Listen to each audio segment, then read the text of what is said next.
दोस्तों, जरा सोचिए, भीड़ भाड़ वाला रेलवे स्टेशन पर एक छोटी सी बच्ची जमीन पर बैठी है। उसके हाथों में पॉलिश का डिब्बा है, आंखों में मासूमियत और पैरों में टूटी फूटी चप्पल। वो हर आने जाने वाले से गुजारिश कर रही है, साहब, जूते पॉलिश करा लो, सिर्फ 5 रुपये लगेंगे। लेकिन लोग उसे ऐसे देख रहे हैं जैसे वो कोई इंसान नहीं, बस एक बोझ हो। कुछ लोग उसे दुत्कारते हैं, कुछ बिना सुने आगे बढ़ जाते हैं, मगर बच्ची हर ठोकर खाकर भी मुस्कुराने की कोशिश करती है। एक दिन उसी स्टेशन पर एक बड़ा आदमी सूट बूट पहने हुए अपनी फॉर्च्यूनर कार से उतरता है। जब वो बच्ची उसे देखती है तो सोचती है, ये तो कोई बड़ा आदमी है, अगर इसके जूते पॉलिश करूंगी तो अच्छे पैसे मिलेंगे। यह सोचकर वह बच्ची उस आदमी से कहती है, साहब, आपके जूते पॉलिश कर दूं, सिर्फ 5 रुपए दे देना। जब वह आदमी उस बच्ची को देखता है तो उसे देखकर हैरान रह जाता है और कहता है, बेटी तू? ये कहे कि वो आदमी उस बच्ची को गले लगाकर रोने लगता है। जी है दोस्तों, ये बच्ची उसी आदमी की अपनी सगी बेटी होती है। पर दोस्तों, वो बच्ची अपने पिता को पहचान नहीं पाती है और उसे रोता छोड़ डर की वजह से ये कहकर चली जाती है कि अगर मैं आपके साथ गई और आप झूठे निकले, मुझे बेच दिया, फिर मैं कहाँ जाऊंगी, फिर आगे जो होता है वो आपको रुला देगा। दोस्तों, ये बच्ची उस आदमी की बेटी कैसे है, ये जानने के लिए वीडियो को लास्ट तक देखते रहो। लेकिन दोस्तों, वीडियो में आगे बढ़ने से पहले आपसे एक छोटी सी गुजारिश है, इस वीडियो को लाइक करके हमारे चैनल को सब्सक्राइब जरूर कर लीजिए। शाम का वक्त था, रेलवे स्टेशन पर भीड़ उमड़ रही थी। ट्रेनों की सीटी, चाय वालों की आवाजें, कुलियों की भागदौड़, चारों तरफ शोर ही शोर। भीड़ के उस शोरगुल में प्लेटफॉर्म नंबर 3 पर एक छोटी सी बच्ची जमीन पर बैठी थी। उसके हाथ में पॉलिश का डिब्बा और ब्रश था। फटे पुराने कपड़े, नंगे पैर और धूल से सना चेहरा था, लेकिन फिर भी मुस्कुरा रही थी। वो हर आने जाने वाले से कहती, साहब, जूते पॉलिश करा लो, सिर्फ 5 रुपये लगेंगे। कुछ लोग उसे नजरअंदाज कर आगे बढ़ जाते, कुछ उसे डांट कर भगा देते, लेकिन कुछ ऐसे भी होते जो उस मासूमियत पर तरस खाकर उसे 2-4 सिक्के फेंक देते। वो बच्ची थी सोनू। किसी को नहीं पता था कि उसका असली नाम क्या है, कहां से आई है। स्टेशन ही उसका घर था, फर्श ही उसका बिस्तर और वही आसमान उसकी छत। सोनू सुबह से रात तक मेहनत करती। कभी कभी पूरे दिन में उसे सिर्फ 5 या 10 रुपए ही मिल पाते। उन पैसों से वो स्टेशन के बाहर वाले ठेले से बासी ब्रेड या ठंडी समोसा खरीद कर खा लेती। उसके लिए यही बहुत था, क्योंकि उसके पास कोई माँ नहीं थी जो खाना बना सके, कोई बाप नहीं था जो उसकी देखभाल कर सके। जब कोई उससे पूछता, बेटी, तेरा घर कहाँ है, तो सोनू बस एक ही जवाब देती, मुझे याद नहीं, बस इतना याद है कि मैं बहुत छोटी थी और रोते रोते यहां आ गई थी। हर रात जब ट्रेनें धीरे धीरे खाली हो जाती, स्टेशन सुनसान हो जाता, तब सोनू किसी कोने में सिकुड़ कर बैठ जाती। वो अक्सर आसमान की तरफ देखकर फुसफुसाती, माँ, पापा, आप कहाँ हो, मैं अकेली हूं। लेकिन उस मासूम आवाज का जवाब सिर्फ सीटी बजाती ट्रेनें देती। दोस्तों, उसी शहर में करोड़पति अरुण मल्होत्रा का बंगला था। अरुण मल्होत्रा अपने बंगले में बैठे थे। उनके हाथ में एक पुरानी तस्वीर थी, एक नन्ही बच्ची की तस्वीर। वो तस्वीर देखकर उनकी आंखें हर रोज भर जाती। वो तस्वीर उनकी खोई हुई बेटी अनाया की थी। सालों पहले एक बरसात की रात अरुण और उनकी पत्नी समीरा अपनी बेटी को हमेशा के लिए खो बैठे थे। अरुण के पास आज भी दौलत थी, शोहरत थी, लेकिन दिल खाली था। हर रात वो भगवान से सिर्फ यही दुआ मांगते, हे भगवान, मेरी बेटी को वापस लौटा दो। अगली सुबह स्टेशन पर हमेशा की तरह भीड़ उमड़ रही थी।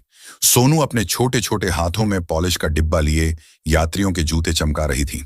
चेहरे पर थकान साफ झलक रही थी, लेकिन आंखों में वही जिद थी, आज कुछ ज्यादा कमा लूं तो भरपेट खाना खा लूंगी। तभी स्टेशन पर एक लंबी काली गाड़ी आकर रुकी। गाड़ी से उतरे शहर के मशहूर उद्योगपति अरुण मल्होत्रा। चारों तरफ लोग उन्हें पहचान कर फुसफुसाने लगे, वो देखो, मल्होत्रा साहब आए हैं। अरुण वहां किसी मीटिंग के सिलसिले में आए थे, लेकिन जैसे ही वो प्लेटफॉर्म पर पहुंचे, उनकी नजर उस छोटी बच्ची पर पड़ी। अरुण ने देखा, ये तो वही बच्ची है, धूल से सना चेहरा, बिखरे बाल, फटे कपड़े, लेकिन आंखों में कुछ ऐसा था जिसने उनका दिल रोक दिया। वो बच्ची उनकी ओर बढ़ी और मासूमियत से बोली, साहब, जूते पॉलिश करा लो, सिर्फ 5 रुपए लगेंगे। अरुण पहले तो चौंके, फिर झुककर उसके चेहरे को गौर से देखने लगे। उनके दिल ने जैसे कहा, ये आंखें मैंने कहीं देखी हैं, ये मासूमियत बिल्कुल अनाया जैसी है। लेकिन तुरंत ही उन्होंने खुद को रोक लिया। नहीं, ये कैसे हो सकता है? मेरी बेटी तो सालों पहले खो गई थी। अरुण ने उससे पूछा, बेटी, तू ये काम क्यों कर रही है? तेरे माँ बाप कहाँ हैं? सोनू ने पल भर को उसकी आंखों में देखा, फिर धीरे से बोली, मुझे नहीं पता साहब, मैं जब से याद कर सकती हूं यहीं हूं, स्टेशन ही मेरा घर है। अरुण का दिल जैसे किसी ने मुट्ठी में भींच लिया। उनकी आंखों में आंसू छलक आए। उन्होंने तुरंत अपनी जेब से कुछ नोट निकालकर सोनू के हाथ में रख दिए। ये रख ले बेटी, और आज आराम कर ले। सोनू ने पैसे वापस लौटा दिए। नहीं साहब, मैं भीख नहीं लेती। अगर पैसे देने हैं तो जूते पॉलिश करा लो, मेहनत का पैसा चाहिए, यूं ही नहीं। ये सुनकर अरुण सन्न रह गए। इतनी छोटी बच्ची और इतनी बड़ी बातें। वो देर तक उसे देखते रह गए। अरुण के मन में सवाल उठ रहे थे, क्या ये मेरी बेटी हो सकती है? नहीं, ये कैसे मुमकिन है? लेकिन उनके दिल की गहराई में कहीं ना कहीं उम्मीद की एक किरण जाग चुकी थी। उन्होंने अपने सहायक से कहा, इस बच्ची पर नजर रखना, मुझे इसके बारे में सब जानना है। उस रात अरुण अपने कमरे में देर तक तस्वीरें देखते रहे। पुरानी एल्बम खोली। अनाया की बचपन की तस्वीरें सामने थीं। वो गोल गोल आंखें, वो मासूम मुस्कान, और फिर उन्हें याद आया स्टेशन पर मिली बच्ची की आंखें। नहीं, ये एक इत्तेफाक नहीं हो सकता। अरुण का दिल मानने को तैयार नहीं था कि यह बच्ची कोई अजनबी है। दूसरी ओर सोनू अपने छोटे से कोने में बैठी थी। पैसे गिने। पूरे दिन में सिर्फ 30 रुपए बने थे। उसमें से आधे उसने खाने पर खर्च कर दिए। बाकी पैसे उसने एक पुराने डिब्बे में रख दिए, जिसमें वो रोज थोड़ा थोड़ा जमा करती थी। उसका सपना था, एक दिन मैं पढ़ाई करूंगी और फिर कोई बड़ा काम करूंगी। लेकिन उसे ये कहां पता था कि उसकी असली पहचान उससे कहीं बड़ी है। कुछ दिनों बाद अरुण फिर से स्टेशन पर आए। वो बच्ची फिर वहीं कर रही थी। लोगों के जूते चमका रही थी। इस बार अरुण ने अपने जूते आगे बढ़ा दिए। सोनू झुककर उन्हें चमकाने लगी। अरुण उसे गौर से देख रहे थे। हर बार जब सोनू झुककर ब्रश चलाती, उसके बालों की लटें चेहरे पर गिरती। वो नजारा अरुण के दिल को चीर देता। उन्होंने धीरे से पूछा, बेटी, तेरा नाम क्या है? सोनू ने मुस्कुराकर जवाब दिया, सोनू। अरुण ठिठक गए। सोनू? अनाया को भी हम प्यार से यही बुलाते थे। उनकी आंखें भर आईं। दिल की धड़कन तेज हो गई। उन्होंने कांपते होंठों से पूछा, बेटा, तुम्हारा नाम सोनू है? किसने रखा ये नाम? बच्ची ने मासूमियत से मुस्कुराकर जवाब दिया, पता नहीं साहब, जब से होश संभाला है सब मुझे सोनू ही कहते हैं। किसी ने असली नाम कभी नहीं बताया। ये सुनते ही अरुण के पैरों तले जमीन खिसक गई। उनके कानों में मानो किसी ने बम फोड़ दिया हो। वो उसी पल अतीत की गहराई में खो गए, सालों पहले। अरुण और उनकी पत्नी संध्यान के घर खुशियां ही खुशियां थीं। अरुण उस वक्त अपनी मेहनत और लगन से करोड़ों की कंपनी खड़ी कर रहे थे। घर में उनकी 5 साल की बेटी अनाया सबकी जान थी। उसकी मासूम हंसी, उसकी तुतलाती बातें पूरे घर को रोशन कर देती थीं। एक शाम अरुण एक बिजनेस मीटिंग के लिए बाहर गए हुए थे। संध्या अनाया को लेकर मंदिर गई थी। मंदिर के बाहर भीड़ भाड़ थी। संध्या ने पलटकर देखा तो अनाया उसके बगल में थी, लेकिन अगले ही पल वो कहीं गायब हो गई। अनाया, अनाया! संध्या चीख चीख कर रोने लगी। लोग इकट्ठा हो गए। पुलिस को बुलाया गया, लेकिन बच्ची का कोई सुराग नहीं मिला। उस हादसे ने अरुण और संध्या की दुनिया उजाड़ दी। अरुण को लगा जैसे उनकी सारी दौलत, सारी शान बेकार हो गई। वो रोज अपनी बेटी को खोजने की कसम खाते रहे। पुलिस ने कहा शायद बच्ची का अपहरण हो गया, लेकिन सालों तक खोजने के बाद भी अनाया का कोई पता नहीं चला। धीरे धीरे जिंदगी आगे बढ़ी, पर उस हादसे ने उनके रिश्ते में भी दरार डाल दी। संध्या को लगता था कि अरुण ने उसकी सुरक्षा पर ध्यान नहीं दिया। अरुण को लगता था कि भगवान ने उनके साथ अन्याय किया, और इसी कशमकश में दोनों अलग हो गए। अरुण की आंखों से आंसू रुकने का नाम नहीं ले रहे थे। उन्होंने कांपते हाथों से बच्ची का चेहरा पकड़ लिया। बेटा, क्या तुम्हारे पास कोई पुरानी तस्वीर है? कोई याद, कोई निशानी? सोनू ने धीरे से सिर झुका लिया। साहब, मेरे पास कुछ नहीं है, बस ये पायल है। ये मेरे पैरों में बचपन से है, किसी ने कभी उतारी नहीं। अरुण ने तुरंत उसके पैर देखे, जैसे ही नजर पड़ी, उनका दिल थम गया। वो वहीं चांदी की पायलट थी जो उन्होंने अपनी बेटी अनाया के पहले जन्मदिन पर खुद बनवाकर पहनाई थी। उनकी सांसें थम गईं, आंखें चौड़ी हो गईं, दिल जैसे सीने से बाहर निकलने को था। हे भगवान, ये ये मेरी अनाया है। अरुण फूट फूट कर रोने लगे। बच्ची हैरानी से उन्हें देख रही थी। अरुण जमीन पर घुटनों के बल बैठ गए। आंसुओं से उनका चेहरा भीग चुका था। उन्होंने कांपती आवाज में कहा, बेटा, तू मेरी अनाया है, मेरी खोई हुई गुड़िया। देख ये पायल, ये तेरे पैरों में मैंने खुद पहनाई थी। तू मेरी बेटी है बेटा।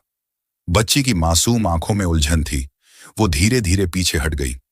नहीं साहब, आप गलती कर रहे हो। मैं अनाया नहीं हूं, मैं तो बस सोनू हूं। रेल के डिब्बों में जूते चमकाकर ही पेट भरती हूं। मेरी तो कोई माँ बाप भी नहीं है। ये सुनते ही अरुण का दिल और भी टूट गया। उन्होंने हाथ जोड़कर कहा, बेटा, तू मुझे पहचान नहीं रही, लेकिन मैं तुझे अपनी रग रग से पहचानता हूं। तेरे चेहरे की हर मासूमियत मेरी आंखों में बसी हुई है। भीड़ धीरे धीरे इकट्ठी होने लगी। लोग तमाशा देखने लगे। कोई कह रहा था, अरे, ये तो करोड़पति साहब हैं और रो रहे हैं एक जूते साफ करने वाली बच्ची के लिए। कोई कह रहा था, शायद सच में ये उनकी खोई हुई बेटी हो। लेकिन बच्ची डर गई। उसने हाथ छोड़ाया और कांपती आवाज में बोली, नहीं, मुझे जाने दो। आप भी सब जैसे हो। पहले सब प्यार जताते हैं, फिर मारते पीटते हैं। मुझे अपने हाल पर छोड़ दो। ये सुनकर अरुण के दिल पर किसी ने हजारों छुरियां चलाई हों। उनकी आंखें सुन्न हो गईं। उन्होंने बच्ची का चेहरा थामने की कोशिश की, मगर बच्ची तेजी से भागकर स्टेशन की भीड़ में गुम हो गई। अरुण जमीन पर बैठ गए। उनके होंठों से बस एक ही नाम निकल रहा था, अनाया, अनाया। उस रात अरुण चैन की नींद नहीं सो पाए। बार बार वही चेहरा उनकी आंखों में घूमता रहा। वो मासूम मुस्कान, वो पायल, वो नाम सोनू। उनके मन में कोई शक नहीं रहा। वो बच्ची मेरी अनाया ही है। अब चाहे पूरी दुनिया मुझे पागल कहे, लेकिन मैं उसे वापस घर लाकर रहूंगा। सुबह होते ही अरुण स्टेशन की ओर निकल पड़े। रात भर की बेचैनी ने उनकी आंखों को सुझा दिया था, मगर दिल में एक अजीब सी ताकत थी। भीड़ भाड़ वाले प्लेटफॉर्म पर चारों तरफ नजर दौड़ाते रहे। कहाँ गई वो? कहीं ये सपना तो नहीं था? कुछ देर बाद उन्होंने देखा, वही बच्ची कोने में बैठी थी। फटे पुराने कपड़े, धूल से भरा चेहरा और छोटे छोटे हाथ जिनसे वो जूतों पर ब्रश चला रही थी। अरुण की आंखों में चमक आ गई। वो दौड़कर उसके पास पहुंचे। अनाया, बेटा। बच्ची ने झटके से सिर उठाया और अरुण को देखा। चेहरे पर डर और गुस्सा दोनों थे। फिर आप आ गए? क्यों पीछा कर रहे हो मेरा? मैंने कहा ना, मैं आपकी बेटी नहीं हूं। अरुण ने उसके सामने हाथ जोड़ ली। बेटा, एक बार मेरी बात मान ले। अगर तू मेरी अनाया नहीं निकली तो मैं कसम खाता हूं तुझे दोबारा परेशान नहीं करूंगा। बस मुझे सच जानने दे। बच्ची चुप हो गई। उसकी मासूम आंखों में एक अजीब सी थकान थी। सच? कौन सा सच? मुझे तो अपना असली नाम तक नहीं पता। जिन लोगों ने मुझे पाला, उन्होंने बस यही कहा कि मुझे रेलवे प्लेटफॉर्म पर अकेला पड़ा पाया था। शायद मेरे माँ बाप मुझे छोड़कर चले गए। ये सुनकर अरुण की आंखों में फिर आंसू आ गए। नहीं बेटा, तेरे माँ बाप तुझसे बहुत प्यार करते थे, तुझे कभी छोड़ नहीं सकते थे। तू गुम हो गई थी और आज तक मैं तुझे ढूंढ रहा हूं। भीड़ फिर से इकट्ठा होने लगी। लोग फुसफुसा रहे थे, ये करोड़पति तो सच में पागल हो गया लगता है। नहीं भाई, देख उसकी आंखें। कोई बाप झूठे आंसू ऐसे नहीं बहाता। अरुण ने बच्ची से धीरे से कहा, अगर तू चाहती है तो हम टेस्ट करवा सकते हैं। डीएनए टेस्ट से सब साबित हो जाएगा। और अगर तू मेरी बेटी नहीं निकली तो मैं तुझसे कभी कुछ नहीं कहूंगा। लेकिन अगर तू मेरी अनाया निकली तो मैं तुझे इस नरक से निकालकर अपने घर ले जाऊंगा। बच्ची के दिल में हलचल मच गई। वो चुपचाप अरुण की तरफ देखती रही। उसने जिंदगी भर किसी को अपना कहने का सुख नहीं पाया था, पर उसके मन में डर भी था। कहीं ये आदमी झूठा निकला तो? कहीं उसे धोखा देकर बेच न दे। वो धीरे से बोली, अगर मैं आपके साथ गई और आप झूठे निकले तो मैं फिर कहां जाऊंगी? अरुण ने उसका चेहरा थाम कर कहा, बेटा, मैं तुझे भगवान की कसम खाकर कहता हूं, मैं तुझे कभी धोखा नहीं दूंगा। अगर तू मेरी बेटी नहीं भी निकली तो भी मैं तुझे अपनी बेटी बनाकर रखूंगा। ये सुनते ही बच्ची की आंखें भर आईं। उसने जिंदगी में पहली बार किसी की आवाज में सच्चाई और दर्द महसूस किया। उसने कांपती आवाज में कहा, साहब, मुझे नहीं पता कि मैं सच में आपकी बेटी हूं या नहीं, पर पहली बार किसी ने मुझे अपनेपन से देखा है। पहली बार किसी ने कहा है कि वो मुझे कभी छोड़ेंगे नहीं। अरुण ने उसका हाथ थाम लिया। अनाया, चाहे तू मानो या न मानो, पर मेरा दिल कह रहा है कि तू ही मेरी खोई हुई बेटी है। चल मेरे साथ, सच्चाई का पता हम दोनों मिलकर लगाएंगे। बच्ची धीरे धीरे सिर झुकाकर मान गई। अरुण उसे अपनी कार तक ले गए। भीड़ अब भी खड़ी थी। कुछ लोग दुआएं दे रहे थे, कुछ शक की निगाह से देख रहे थे। कार में बैठते ही बच्ची खिड़की से बाहर देखने लगी। उसकी आंखों में डर भी था और एक अजीब सी उम्मीद भी। रास्ते भर अरुण उसे देखते रहे। उनकी आंखों में सिर्फ एक ही ख्वाहिश थी, जल्द से जल्द ये साबित हो जाए कि वो सच में उनकी अनाया है। जैसे ही कार अस्पताल के गेट पर रुकी, बच्ची ने धीमे से अरुण का हाथ पकड़ लिया। अगर मैं आपकी बेटी निकली तो आप मुझे कभी छोड़ोगे तो नहीं? अरुण की आंखें भर आईं। उन्होंने उसका माथा चूमकर कहा, बेटा, अगर तू मेरी अनाया निकली तो मैं तुझे कभी अपनी नजरों से दूर नहीं जाने दूंगा, और अगर तू मेरी अनाया नहीं भी निकली तब भी तुझे बेटी बनाकर रखूंगा। बच्ची की आंखों से फिर से आंसू छलक पड़े। वो पहली बार अपने दिल से मुस्कुराई। अरुण ने उसके सिर पर हाथ फेरते हुए कहा, अब जो भी होगा हम साथ मिलकर झेलेंगे।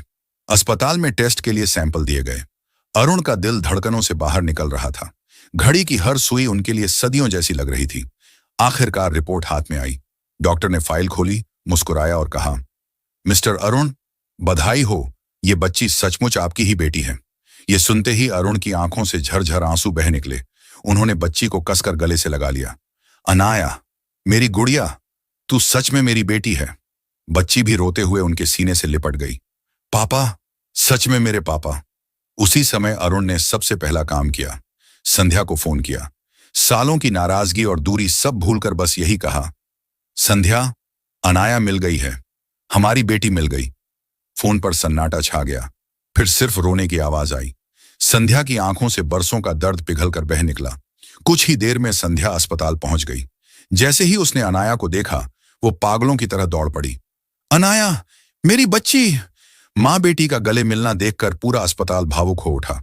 अनाया अपनी मां की गोद में सिसक सिसक कर रो रही थी। मम्मा, मुझे लगा आप मुझे छोड़ गई थी। संध्या ने रोते हुए उसके माथे पर चुंबन दिया। नहीं गुड़िया, हम तो तुझे हर दिन ढूंढ रहे थे। जिंदगी ने हमें जुदा कर दिया था, लेकिन भगवान ने हमें फिर से मिला दिया। परिवार का पुनर्मिलन अरुण, संध्या और अनाया तीनों बरसों बाद एक साथ खड़े थे। लोगों की भीड़ ताली बजा रही थी, कोई दुआएं दे रहा था। अरुण ने आकाश की ओर देखा और धीमे से कहा, धन्यवाद भगवान, तूने हमें फिर से एक कर दिया। अनाया ने दोनों का हाथ कसकर पकड़ लिया। अब हम कभी अलग नहीं होंगे, है ना पापा? अरुण और संध्या दोनों ने एक साथ कहा, कभी नहीं बेटा, कभी नहीं। कभी कभी जिंदगी हमें परखती है, बिछड़ाकर आंसू देती है, पर सच्चा प्यार और अपनेपन का रिश्ता कितना भी टूटा हो, वक्त के साथ फिर जुड़ जाता है। अरुण, संध्या और अनाया की कहानी यही साबित करती है कि खून के रिश्ते और दिल का प्यार किसी भी दूरी, किसी भी गलतफहमी से बड़े होते हैं।